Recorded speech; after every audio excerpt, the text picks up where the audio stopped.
C'est l'abbé Pierre Annesset, chanoine du chapitre de la cathédrale de Liège, qui va prêcher maintenant. Écoutons son homélie. On aimerait tant que les chrétiens se taisent, surtout s'ils ne disent pas ce qui plaît, s'ils proclament ce qui dérange. On préférerait une église de sacristie. Mais nous chrétiens, est-ce que nous n'aimerions pas tant une église de sacristie qui reste bien dans son cocon, bien chaud, qui ne dise rien, qui ne fasse rien qui dérange ou qui ne plaît pas? Avouons que c'est très confortable d'être une petite communauté chaleureuse, aimée de tous, sans bruit, sans vague, chaleureuse, utilisant et la langue de bois et aussi la langue de bouillie. Voilà Jésus à Jéricho. Ça grouille de Romains partout. Et c'est normal, Jéricho, c'est une énorme garnison qui est surmontée d'une forteresse. Face à l'ennemi, il faut donc se faire petit. Mais voilà que quelqu'un crie, non pas chuchote, mais crie, hurle, « Fils de David !» Les Juifs comprennent de suite, mais les Romains aussi, ils savent bien que David, fils de David, égale Messie, et que Messie égale celui qui va bouter les Romains dehors. C'est donc risqué, ce n'est pas raisonnable, on va nous détester, par pitié, tais-toi. Mais il continue de crier de plus belle. Mes amis, dans cette histoire, nous sommes à la fois les disciples et l'aveugle. Au secret de notre cœur, nous sommes d'abord tous et toutes des Bartimée. Oui, nous voulons tout donner, tout vivre avec Jésus. Nous savons si bien qu'il est celui qui met debout, qui nous remet debout, qui nous remet sur la route. Avec la lecture du prophète que nous venons d'entendre, nous savons que son Père est notre Père et que nous sommes filles et fils bien-aimés. Avec le psaume, nous chantons les merveilles que le Seigneur fait pour nous. Oui, Seigneur, tu es vraiment le fils de David. Prends pitié de moi. Tu es le sauveur du monde. Tu peux me remettre debout. Mais en même temps, qu'il est difficile d'oser se reconnaître chrétien au cœur de notre quotidien, de nous laisser pousser par le vent de l'esprit. Taisons-nous. Pas de vague. Que va faire Jésus? Il va venir au secours et des disciples et de l'aveugle. Aux disciples, il dit « appelez-le ». Ça veut dire il nous remet en mouvement, il hisse nos voiles pour que le vent de l'esprit puisse les gonfler. Avouez que Jésus aurait pu appeler Bartimée tout seul. Mais non. Toi qui es ici, toi qui nous regardes à la télévision, voilà qu'il te remet en route, qu'il te remet debout, qu'il te dit, qu'il nous dit « appelle-le ». Et voilà que du coup, le vent de Pentecôte revient dans les disciples. Voilà que les froussards d'il y a quelques instants sont remis en confiance. Et puisqu'ils sont remis en confiance, ils disent à l'aveugle des mots de confiance. Confiance, lève-toi, il t'appelle. Bartimée, lui, il voit la confiance recouvrée par ses disciples et il entre dans la confiance. Il bondit, dit l'Évangile, comme la gazelle de la bien-aimée au Cantique des Cantiques.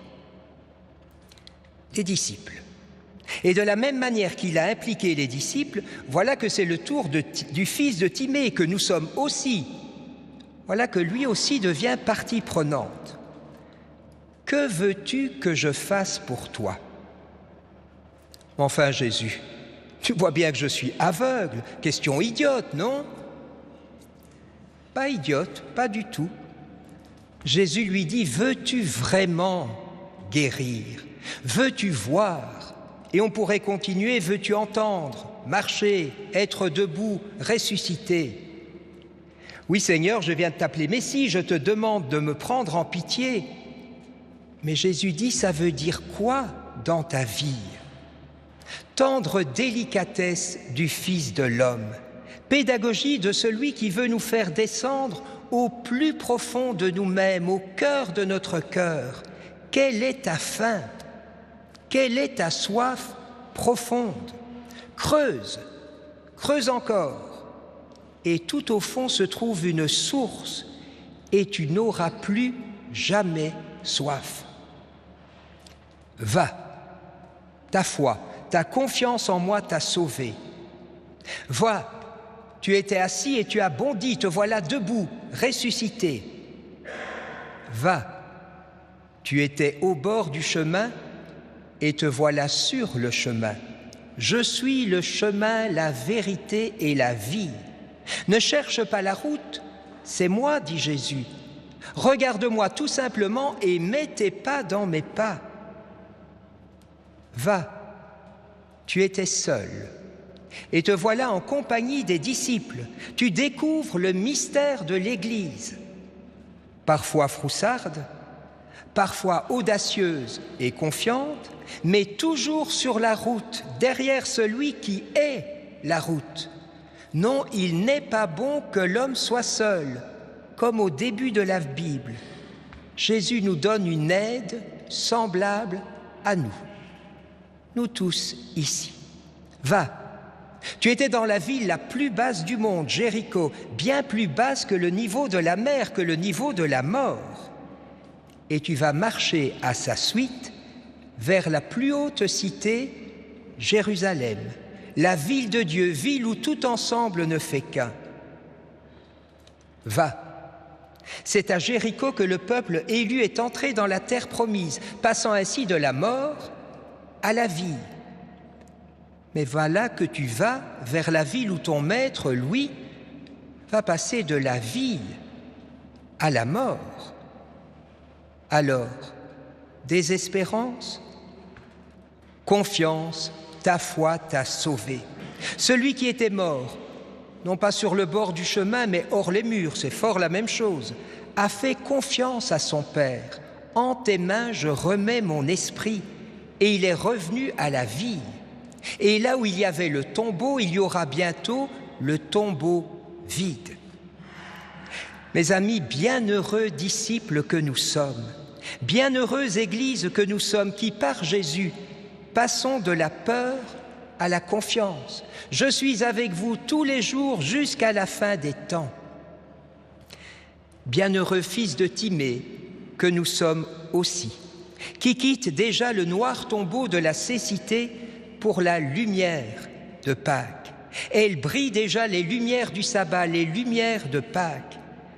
Car, chantait le psaume, il s'en va en pleurant, il jette la semence, il s'en vient dans la joie, il rapporte les gerbes.